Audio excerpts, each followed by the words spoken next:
तिच्या नवऱ्याचा राग आमच्या सगळ्यांना काढते असं. आता माझी चूक नाही ना की तिच्या नवऱ्यानी आणि तिचं पटलं नाही आणि काय ते विभक्त झाले, आमची चूक नाही. मग एकाचा राग आमच्या सगळ्यांवर कशाला काढायचा? काय आहे आपला नीतू आणि नीलू हे जे दोन भाचे आहेत ना ते प्रचंड आगावले. आमच्या भावाचं अक्षम्य दुर्लक्ष झालंय, त्यांच्याकडे वळण लावण्यात आणि संस्कार वाईट वाटतं. कारण काय आहे ते तिच्या नवऱ्याचा राग आमच्या सगळ्यांना काढते असं. आता माझी चूक नाही ना की तिच्या नवऱ्यानी आणि तिचं पटलं नाही आणि काय ते विभक्त झाले, आमची चूक नाही. मग एकाचा राग आमच्या सगळ्यांवर कशाला काढतात? मग त्यांना सगळेच पुरुष वाईट वाटतायत म्हणून कधी फडणवीसांवर टीका करतात, कधी राणे साहेबांवर करतात, कधी आमच्या लोकांवर करतात.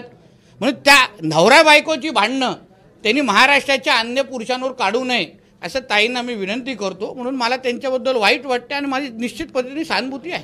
काय आहे आपला नीतू आणि नीलू हे जे दोन भाचे आहेत ना ते प्रचंड आगावले आहेत आणि त्यांचा अभ्यास कमी आहे.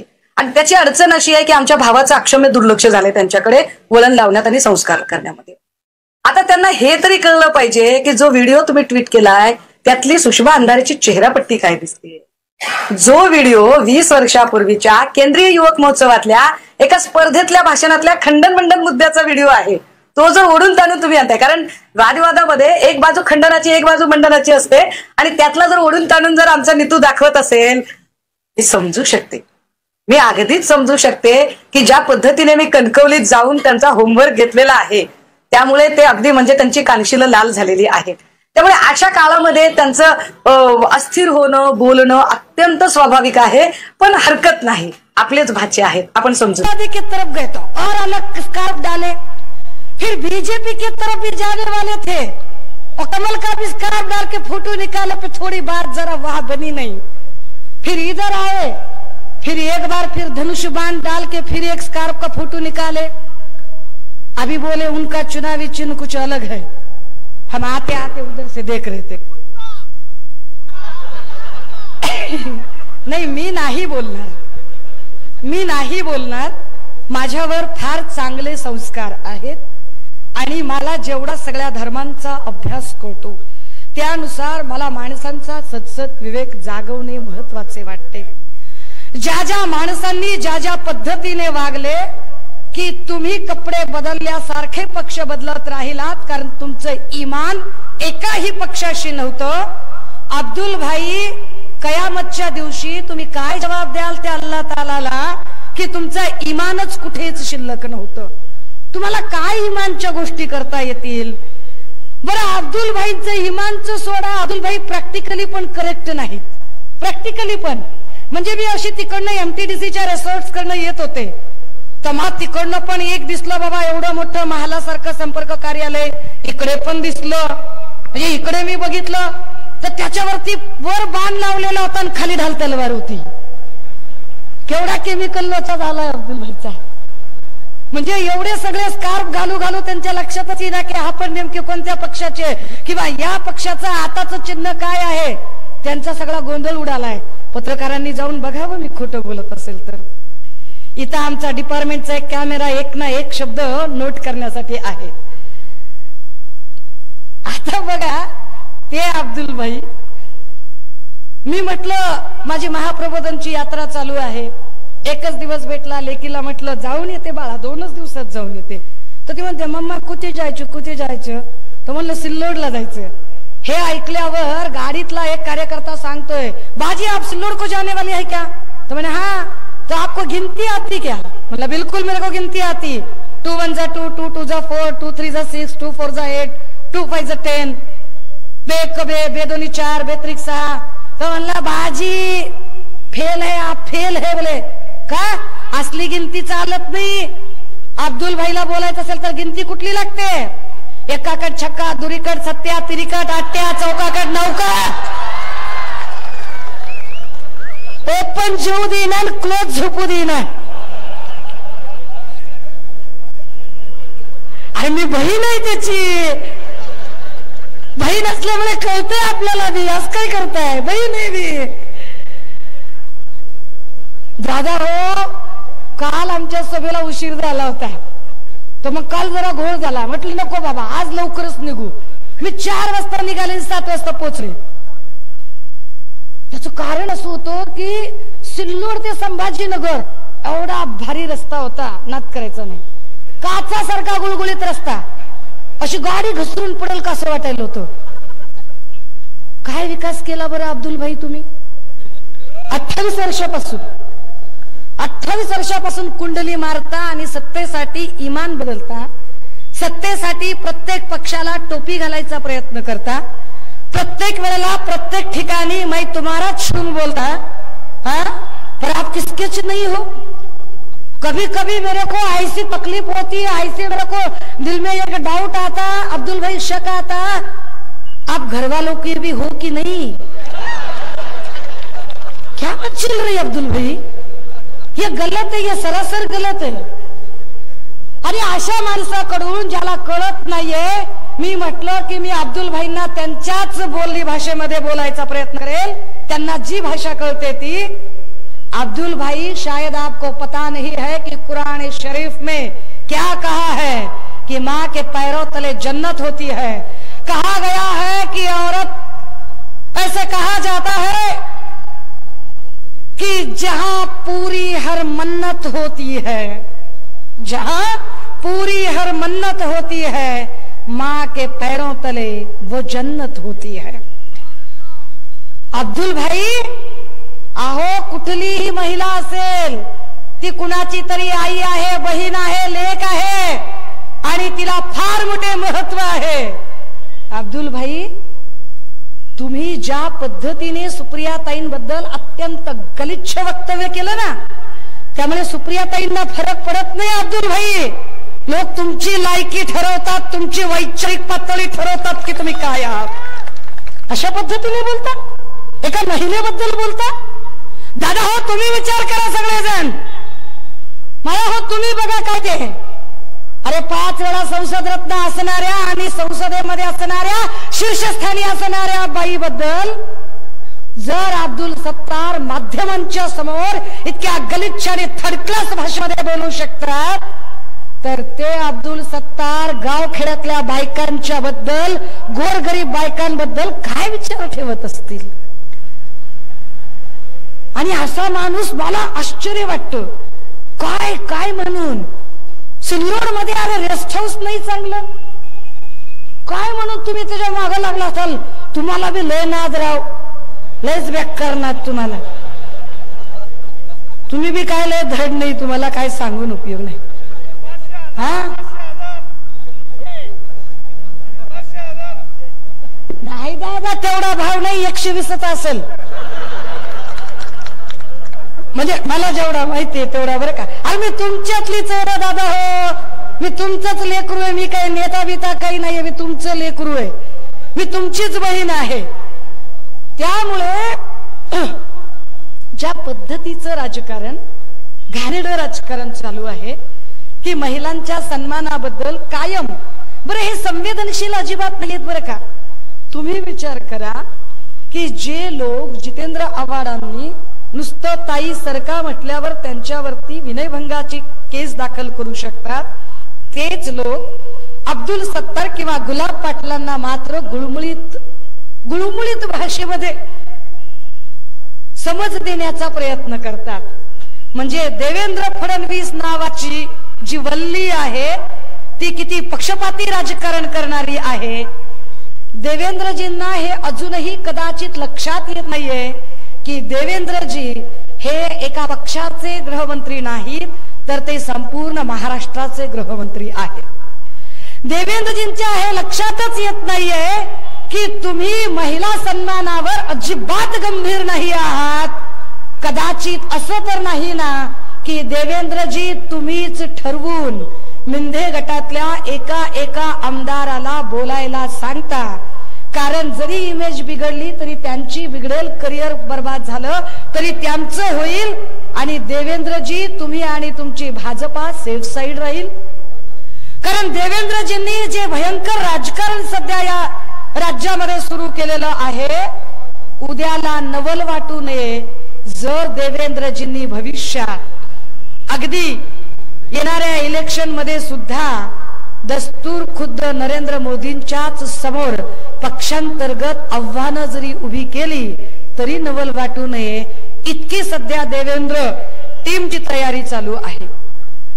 ज्या पद्धतीचं घाणेरडं राजकारण देवेंद्र फडणवीस यांच्याकडून चालतं ते घाणेरडं राजकारण बघता, ज्या गलिच्छ पद्धतीने ते काम करतात ते काम बघता मला आश्चर्य वाटतं. जे दुसऱ्यांकडे डोकावून बघतात आणि दुसऱ्यांना शहाणपण शिकवायला लागतात, ज्यांच्याकडे ठरवून कुणाचा विषय कधी उघडायचा आणि कधी बंद करायचा याचे हातखंडे त्यांना माहिती असतात.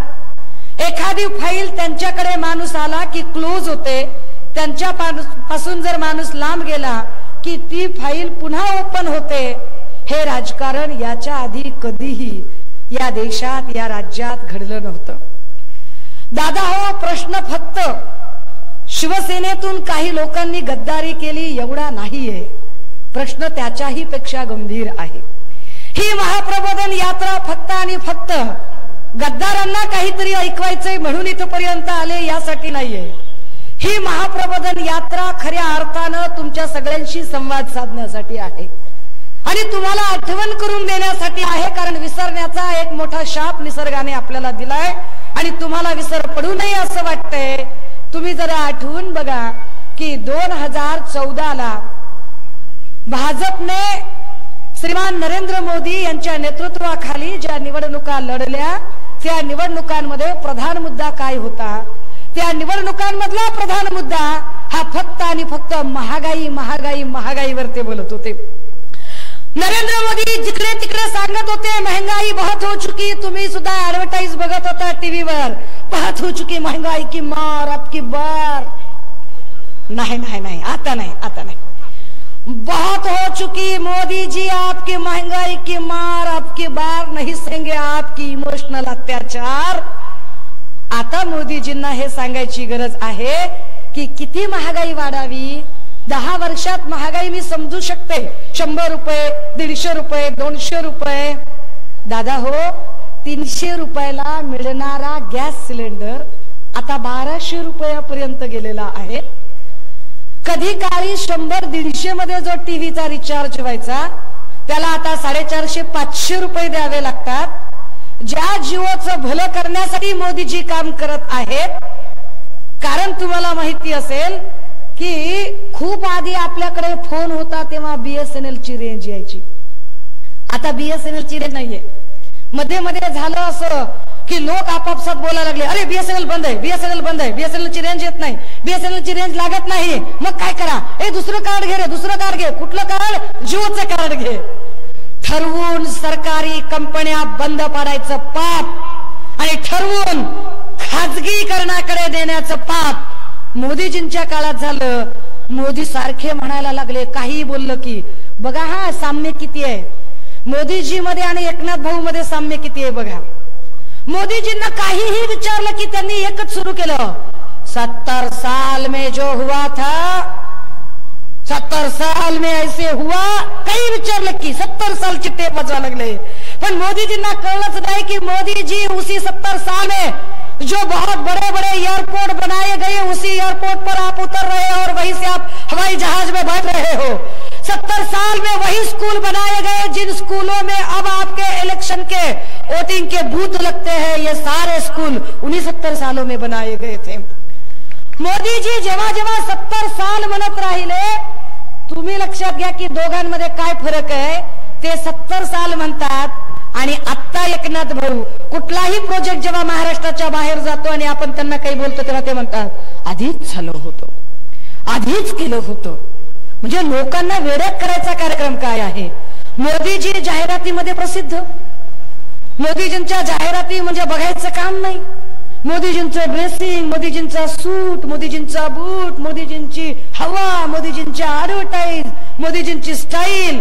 कधी कधी जवळ समोर एखादा कॅमेरामन किंवा एखादा कार्यकर्ता आला तर फोटोसाठी लगेच त्याला बाजूला सरकवणं, हे सगळं मीडियाने बघितलंय. सेम स्टाईल आमच्या एकनाथ भाऊची की एकनाथ भाऊ गाडीत बसलेत, फोनवर बोलतायत आणि मागून माणूस रेकॉर्ड करतोय. मागच्या कॅमेरामनला चेहरा दिसावा म्हणून एकनाथ भाऊ असा चेहरा करून बोलतो. काय धंदा आहे. किती किती बघा मोदीजींना किती कॉपी केलं एकनाथ भाऊंनी, किती आहारी गेले थे लोक. मोदीजी नंबर 1 मोदीजी नंबर 1 छान थापा देऊ शकतात, हे पण आम्हाला थापा देतात, आमच्याकडचा थापा घेऊन जातात, थापाचा कार्यक्रम करतात, तो भाग वेगळा. मोदीजी ज्या पद्धतीने मांडणी करू पाहतात, लोकप्रिय बोलण्यामध्ये मोदीजींचा हात धरत नाही कुणी. आमच्या एकनाथ भाऊंनी पण आता लोकप्रिय घोषणा द्यायचं चालू केलं. 4 आने की मुर्गी और 12 आने का मसाला कैसे करते हैं वो जितना मोदी जी को पता है उतना हमारे एकनाथ भाई को भी पता है. वो भी बहुत अच्छे से 4 आने की मुर्गी और 12 आने का मसाला करते हैं. कैसे आप देखो, एक लस मिळाली आपल्याला कोरोनाची, एक लस, आणि मोदीजींचा फोटो लस दिल्याबरोबर त्या सर्टिफिकेटवर छापला गेला. हे राजकारण याआधी झालं नव्हतं या देशामध्ये. या देशात 14 लशी फुकट मिळाल्या. कोणत्याही सरकारच्या पंतप्रधानांनी त्या 14 लशीच्या मोबदल्यात सर्टिफिकेटवर फोटो छापले नव्हते, है की नाही. गोवर होती, ट्रिपल होती, बीसीजी होती, धनुर्वाताची होती, पोलिओची होती, सगळ्या प्रकारच्या लसी आपल्याला मिळाल्या. परंतु एकाही लशीसाठी त्या काळातल्या सरकारने जाहिरातबाजी केली नाही आणि सर्टिफिकेटवर फोटो छापले नाही. मोदीजींच्या काळात एकच लस मिळाली, लगेच फोटो छापून मोकळे. लय नाद फोटोचा, अप्पट नाद. तीच का तिकडे एकनाथ भाऊची आहे, 4 आने की मुर्गी और 12 आने का मसाला. किट दिलं किती, 100 रुपयाचं. मला असं कळलं की इकडं हमारे अब्दुल भाई ने 100 रुपए 100 रुपए सबके एक साथ ही भर दिए. बोले बहुत सारे लोगों के. अच्छा है, नेक काम है, हमारा भाई है तो अल्लाह उन्हें नेकी अता फरमाए, चांगली गोष्ट आहे, आपण वाईट बोलायचं नाही.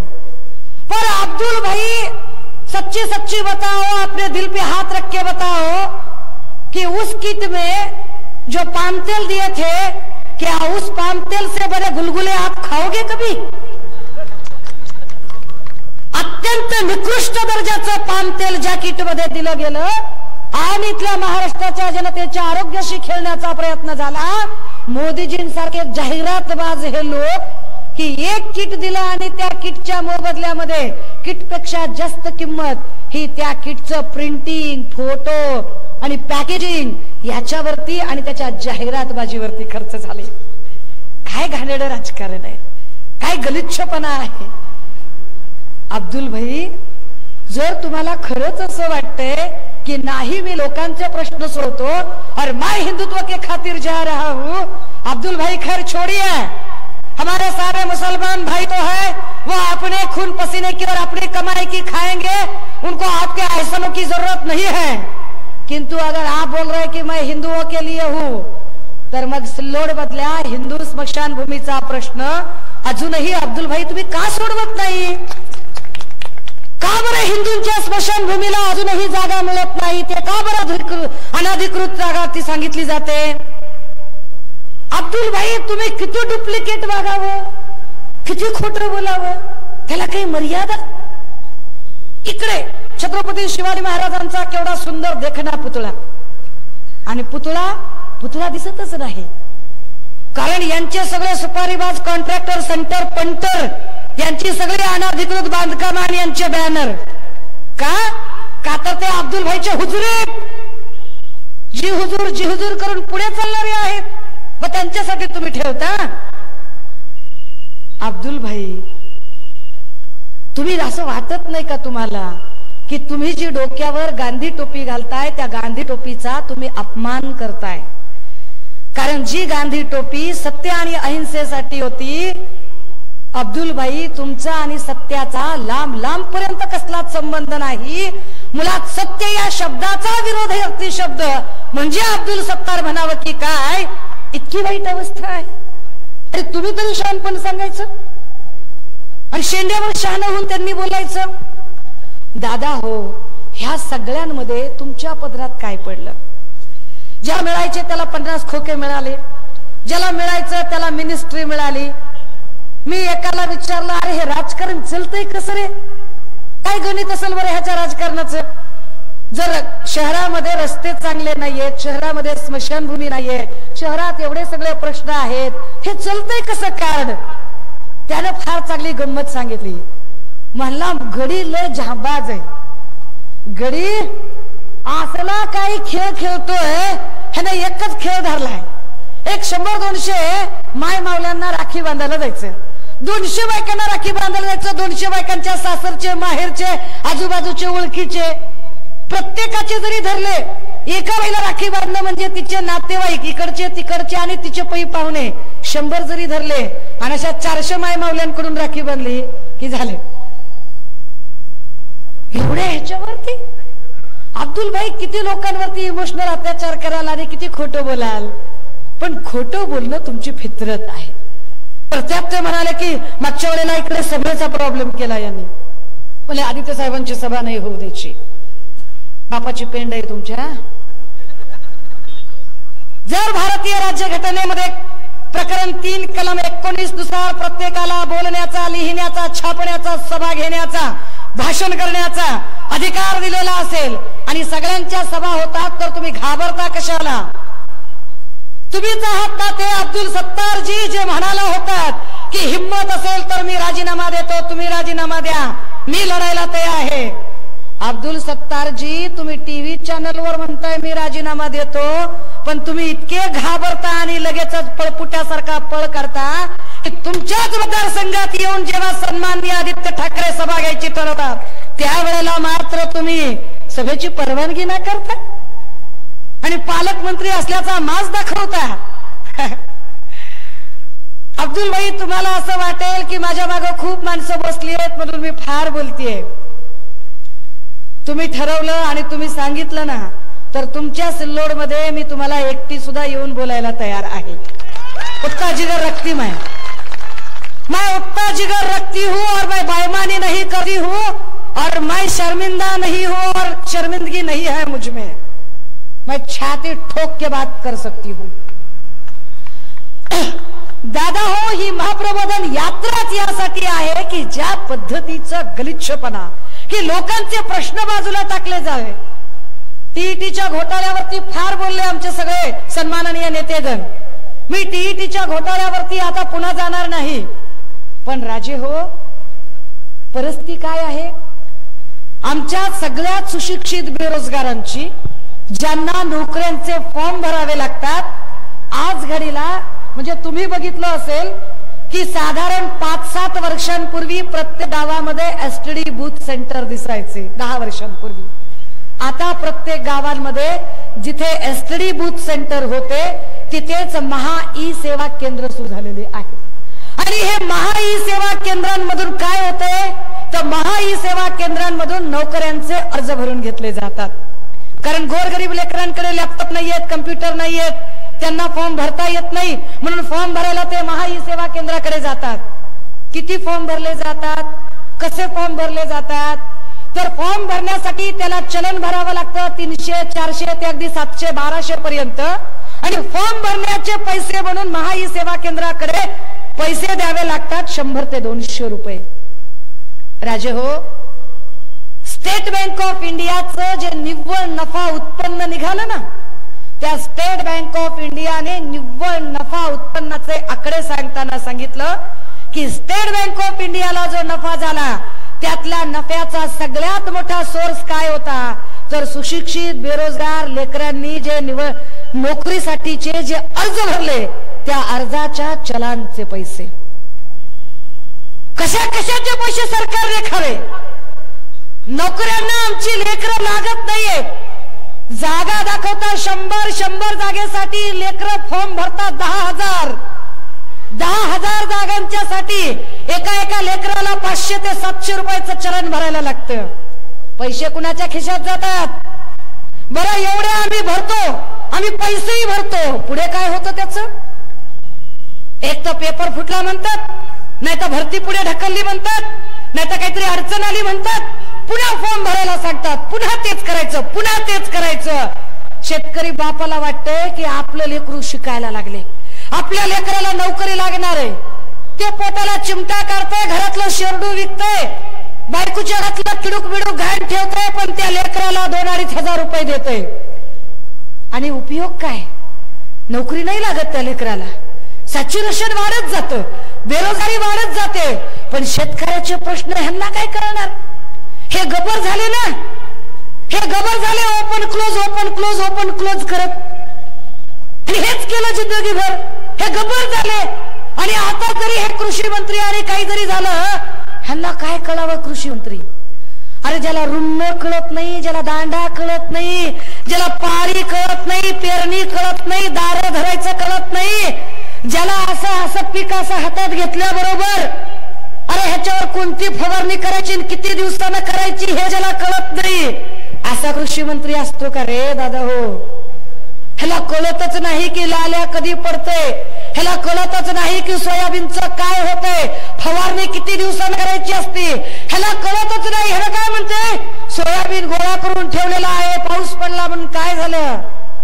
अरे दादा तुला माहितीये का, सोयाबीन गोळा करून ठेवला तरी त्याला मळणी यंत्रात टाकावं लागतं रे दादा, आणि ते टाकायच्या आधी जर पाऊस पडला तर ते जागच्या जागी उगवत आहे, आणि जागच्या जागी उगवल्यावर शेतकऱ्याला काय करत नाही तुला कळायचं नाही, कारण ते ओपन क्लोज करणं इतकं सोपं नाही.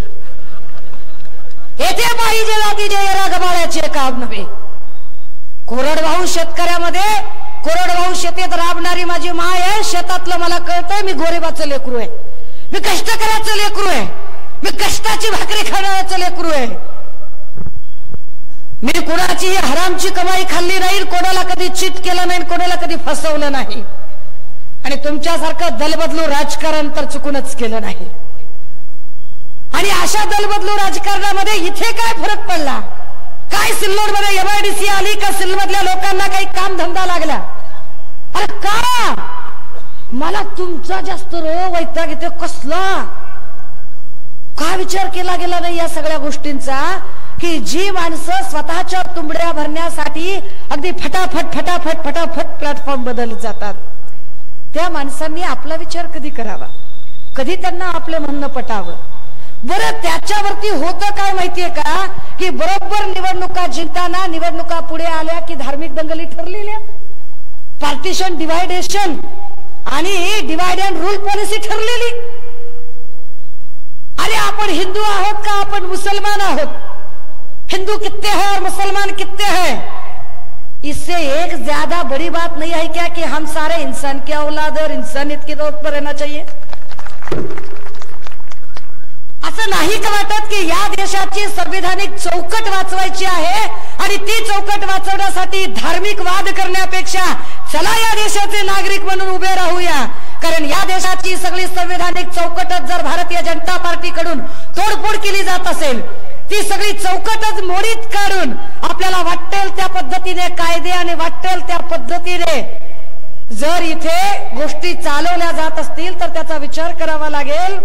हे आवर्जून सांगितले पाहिजे की आता सन्माननीय राऊत साहेबांची जेव्हा जामीन मंजूर झाला, ऑनरेबल कोर्टाने आपलं निरीक्षण नोंदवलं, आणि ऑनरेबल कोर्टाने निरीक्षण नोंदवताना सांगितलं की याच्यामध्ये राऊत साहेबांचा काही दोषच नाहीये. का तुम्ही ईडीने ही कारवाई केली आणि कशासाठी केली? मुख्य आरोपी सोडून सह आरोपीलाही नाही तुम्ही, आणि ज्याच्यात काही संबंधच नाही त्या माणसाला तुम्ही का बरं धरून ठेवलाय?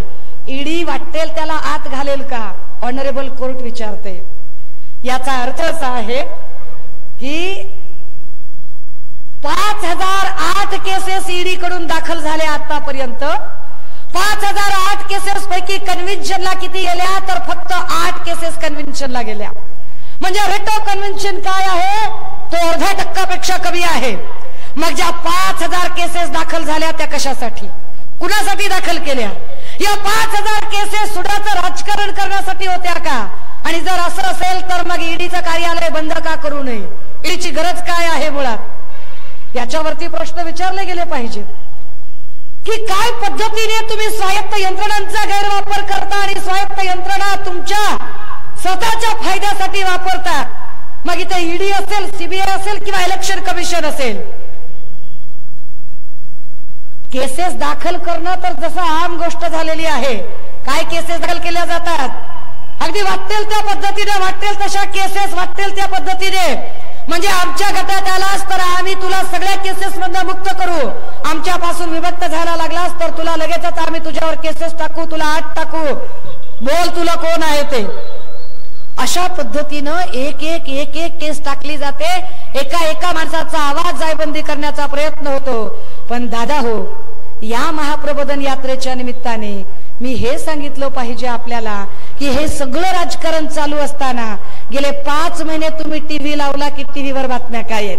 गेल्या 5 महिन्यापासून टीव्ही लावला की याने मारला टोला, त्याने दिला खोचक टोमना, याने फोडले डरकाळी, त्याने केला पलटवार. अरे ह्याच्यात तुमचे प्रश्न कुठे? शेतावरच्या बांधावर काय चाललंय त्याचं काय? गाव खेड्यातल्या माय माऊलांचं काय? इथल्या वेगवेगळ्या ज्या नोकर भरत्या रखडल्या त्यावर कोण बोलणार? तर यावर त्यांना अजिबात चर्चा करायची इच्छा नाही. मी महाप्रबोधन यात्रेच्या निमित्ताने काही प्रश्न विचारते देवेंद्रजींना. काही लोक म्हणतात ताई तुम्ही देवेंद्रजींनाच का प्रश्न विचारता? तर मी पुन्हा पुन्हा सांगते की पॉवर आणि position these are two different thing. Position वेगळी गोष्ट आहे, पॉवर वेगळी गोष्ट आहे. एकनाथ शिंदे आणि त्यांच्या 40 लोकांना भाजपने फक्त पोझिशन दिली आहे, मंत्री आणि इतर पदांची पॉवर दिलेली नाहीये. पॉवर जी आहे ती सगळी देवेंद्रजींच्या हातात आहे आणि पब्लिक. नमस्कार मंडळी, आपण बघत आहोत आपल्या महाराष्ट्र न्यूज चॅनलवर सुषमा अंधारे आणि नितेश राणे यांच्यामधील बाचाबाची. आणि त्यामध्ये नितेश राणे म्हणतात की सुषमा अंधारेचं घरचं नवरा बायकोचं भांडण झालं तर आमच्यावर त्यांचा राग व्यक्त होतो. अशा प्रकारे आपले नितेश राणे यांनीही व्यक्त केलं. आणि सुषमा अंधारे म्हणत की त्यांच्या अभ्यासात कमी जास्त झालेला असून त्यांचे काउन्सिलर लाल झाले आहेत, हेही आपले सुषमा अंधारे यांनी स्पष्टपणे म्हटलं. आणि नित्या आणि नीलू यांच्यावर शिक्षणात दुर्लक्ष होऊन हे अशा प्रकारे व्यक्त होत आहे, हेही आपल्या सुषमा अंधारेंनी व्यक्त केलं. आणि याबद्दल आपलं काय मत आहे तर आपल्या कमेंट बॉक्समध्ये आपलं मत नक्की नोंदवावं आणि लाईक कमेंट शेअर नक्की